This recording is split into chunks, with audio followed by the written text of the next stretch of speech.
અજ્ઞાનતિમિરાંતસ્ય જ્ઞાનાંજનશલાકયા ચક્ષુરુન્મીલિતમ યેન તસ્મૈ શ્રી ગુરવે નમઃ. તો આજે વાત એ વ્યક્તિની જે જીવનમાં સૌથી વધારે સેક્રિફાઈસ કરે છે પણ તેને ક્રેડિટ સૌથી ઓછું મળે છે. એ માણસ પોતાની આખી જિંદગી પોતાના બાળકોના સપનાઓ પૂરા કરવામાં વ્યતીત કરી દે છે.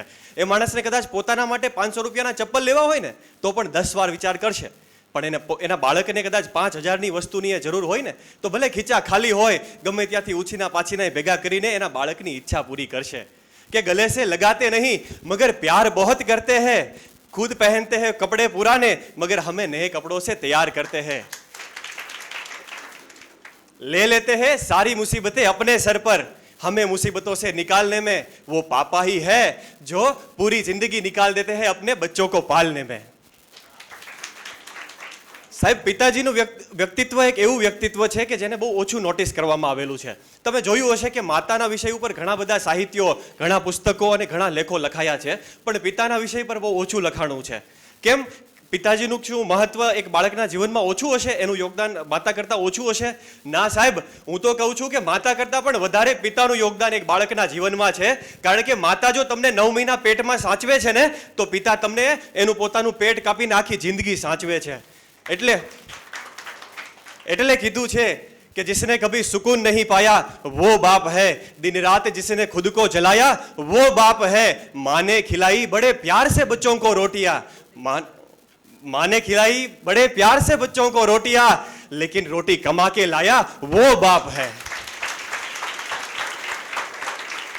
સાહેબ, જ્યારે તમારો જન્મ થયો હશે ને એના પહેલા તમારા પપ્પાના ઘણા સપના હશે, ઘણી આશાઓ, મતલબ ઘણા ઈચ્છાઓ હશે, પણ જ્યારે તમારો જન્મ થયો, તમારી જવાબદારી એના ઉપર આવી ત્યારે એમણે એમના બધાય સપનાઓને સેક્રિફાઈસ કર્યા હશે અને એમણે નક્કી કર્યું હશે કે આજથી મારા બાળકના સપના એ જ મારા સપના, જે મારા બાળકની ઈચ્છા એ જ મારી ઈચ્છા. એટલે એની ઈચ્છાઓ, બાળકની ઈચ્છાઓ પૂરી કરવા માટે એક બાપ પોતાની આખી જાતને ઘસી નાખે છે પણ બાળકને મૂંઝાવા નથી દેતા. અને જો બાળક મૂંઝાઈને કે ખૂણામાં બેઠું હોય ને તો આવીને ખંભે હાથ મૂકીને કહે કે મારા દીકરા, મારી દીકરી, ઉપાધિ કોઈ તું કરવા, હજી હું બાપ બેઠો છું આ જગતમાં, કોઈથી ડરમાં હજી હું બાપ બેઠો છું. કે દીકરા, તારે શું ઉપાધિ છે મને વાત કર, તારે શું તકલીફ છે મને વાત કર, કે તારા સંતાપ ખંભે લઈ, આ જગતના તાપ ખંભે લઈ ફેંકી દઉં 7 સમંદરમાં, હજી હું બાપ બેઠો છું. સાહેબ, કે તમારે કોઈ પણ વસ્તુની જરૂર હોય, તમે એમ કે બેટા બોલ, તારે શું જોઈએ છે, તારે શેની જરૂર છે? મારા દીકરા, મારી દીકરી, મને ખાલી વાત કર, તું કે એ સગડું એ તારું, તું કે તો હાબ ઉતારું, તારા માટે જ છું ઘરમાં, હજી હું બાપ બેઠો છું. સાહેબ,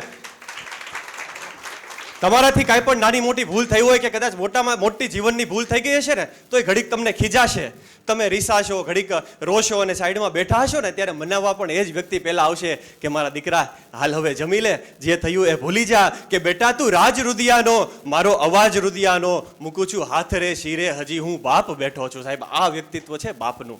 એક પિતાની છત્રછાયા છે ને એક રેલગાડીના AC ક્લાસ ડબ્બા જેવી છે.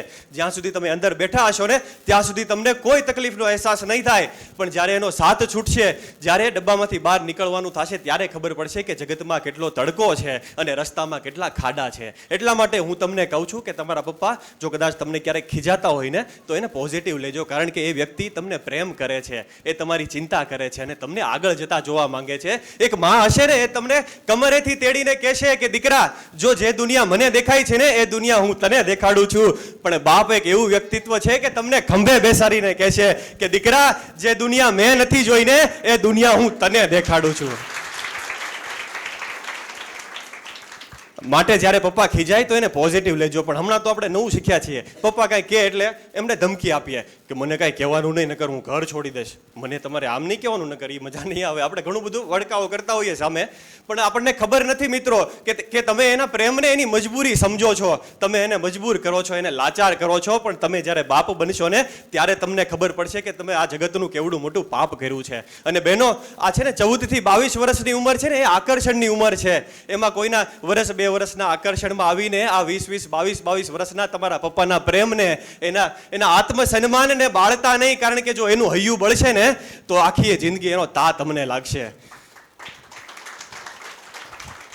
માટે કહું છું કે જેટલો સમય છે, જે ભાગ્યમાં લખ્યું હોય 2, 5, 10, 20 કે 25 વર્ષ, એટલું એમની સાથે પ્રેમથી રહી લો. કારણ કે જો આ બાપનું કારણ કે સમય જતો રહેશે, પછી પાછો નહીં આવે, ક્યારે પપ્પાના નામની આગળ સ્વ લાગશે ને એ તમને ખબર પણ નહીં મળે. એટલા માટે રોજ સાંજે કે જ્યારે ટાઈમ મળે ત્યારે પપ્પાની સાથે 5-10 મિનિટ બેસો, એમને પૂછો કે પપ્પા તમને કેમ છે, આજે તમને થાક લાગ્યો હશે ને, એવું લાગે તો એમના બાળપણ વિશે એમને પૂછો, એમણે જીવનમાં કરેલી એમની સ્ટ્રગલ વિશે એમને પૂછો. એવું લાગે એમને પૂછી લ્યો કે પપ્પા તમે ક્યારે જીવનમાં રડેલા? સાહેબ આટલું પૂછશો ને તો એને આખા દિવસનો તો શું આખા ભવનો થાક ઉતરી જશે. એટલે કહું છું કે આ પિતાજીનો છાંયડો એટલો ઠંડો હોય છે કે એના જેવું કોઈ ઠંડક નહીં આપી શકે. પિતા એક એવું વ્યક્તિત્વ છે કે જેના ગયા પછી એની કોઈ જગ્યા નહીં લઈ શકે. માટે કોઈ પણ ભલે એમની સાથે આપણે ક્યારેય ગુસ્સો કર્યો હોય કે આપણા મનમાં કાંઈ પણ હોય તો એની માફી માંગી લેજો, કારણ કે એ વ્યક્તિ વયું જશે ને પછી પછતાવા સિવાય બીજું કાંઈ નહીં રહે. એટલે છેલ્લે 4 લાઈન કહું છું કે નદીની રેતમાં રમતું નગર મળે ન મળે, ફરી આ દ્રશ્ય સ્મૃતિ પટ પર મળે ન મળે. ભરી લો શ્વાસમાં એની સુગંધનો દરિયો, ભરી લો શ્વાસમાં એની સુગંધનો દરિયો, કે ફરી આ પિતાજીની લાગણીઓથી ભીની માટીની અસર મળે ન મળે. અસ્તુ. Thank you. ખૂબ ખૂબ આભાર.